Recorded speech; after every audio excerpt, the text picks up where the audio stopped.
Labą dieną, tęsiame paskaitų ciklą. Tema smegenų treniravimo principai. Tai kalbėkime dar apie sekančią tas sritis, nes mes kaip tik kalbėjome praeitoje paskaitoje apie skysčių, būtent poveikį galvos smegenim, kad jos veiktų efektyviau, mitybos poveikį galvos smegenim, kad jos veiktų efektyviau. Šiandien kalbėkime apie mankštą, apie judesį, apie judėjimą ir kaip čia pratimai, mokymasis ir atmintis yra susiję. Ir jeigu šiaip žiūrėtume, evoliuciniu požiūriu žmogaus smegenys buvo sukurtos tam, kad išspręstų išgyvenimo, nestabilios aplinkos, nuolatinio judėjimo problemas. Ir netgi jeigu mes žiūrėtume tiesiog, kaip bręsta, formuojasi smegenys, tai būtent jos, jeigu mes turime kūdikį, ką tik gimusi, tai visa galvos smegenų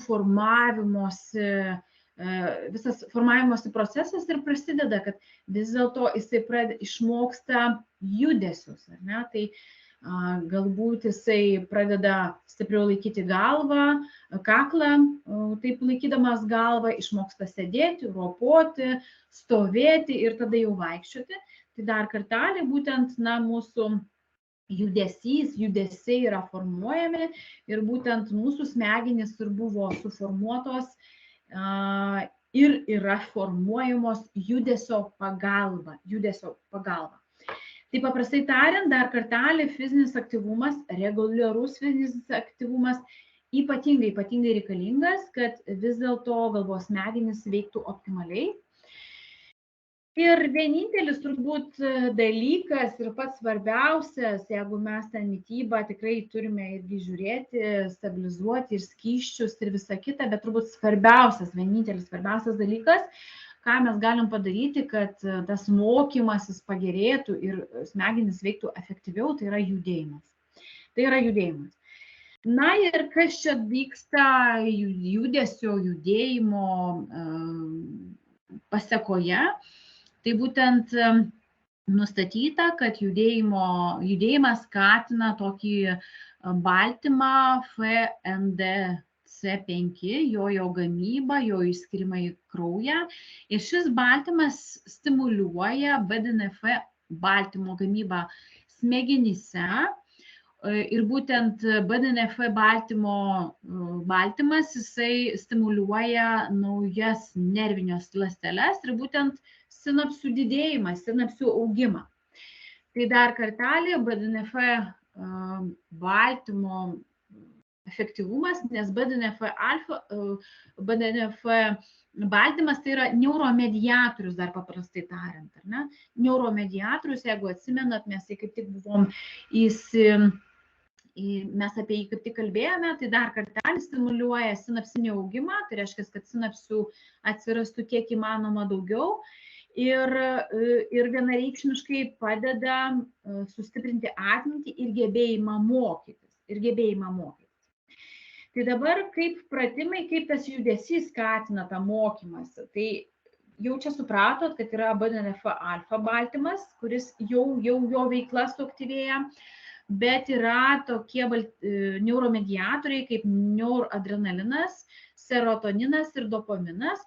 Ir jau turbūt iš praeitų paskaitų atsimenat, kad, sakykime, dopaminas atsakingas už dėmesio sutelkimą ir koncentraciją.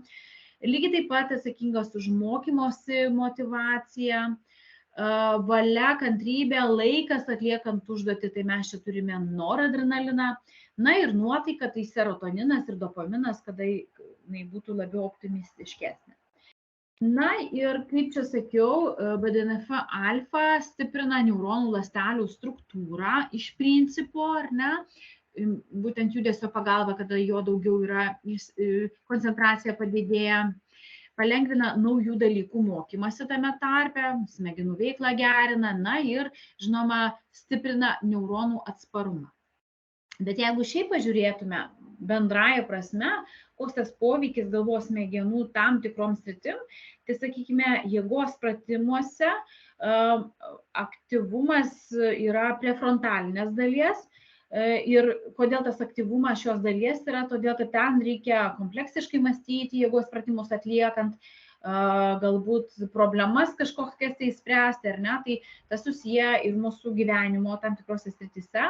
Na, pavyzdžiui, komandinės sporto šakos, sporto treniruotės, jų metu aktyvumas yra tokių dalių kaip prefrontalinės dalies ir bazaganglija, o šios dalys yra atsakingos už dėmesį, perėjimą tarp užduočių ir slopinimą.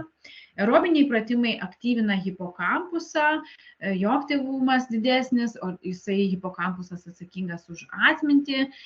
Gimnastika, smegenėlės yra labai aktyvios, ar ne? Tai vienareikšmiškai, ką mes turim stresą ir apie jį jau tikrai kalbėjom, ir ūmus stresas, jisai aktyvina kortikotropiną, vat tokį hormoną, ar ne, tokias molekulės, kurios išskiria hormonus. Ir žinoma, kad sutrikdo procesą ir būtent smegenys renka ir kaupia prisiminimus, ar ne, susijusius su stresu. Ir vienareikšmiškai fizinis aktyvumas prisideda prie streso mažinimo, ar ne, prie streso mažinimo. Vėl neuromediatoriai, kaip dopaminas, serotoninas, noradrenalinas, BNF-alfa, jų kiekis yra didesnis, koncentracija jų padidėja, o tai pagerina, na, tą kovai su stresu. Taigi, šiandieną dėkoju ir susitiksime sekančiose mūsų paskaitose.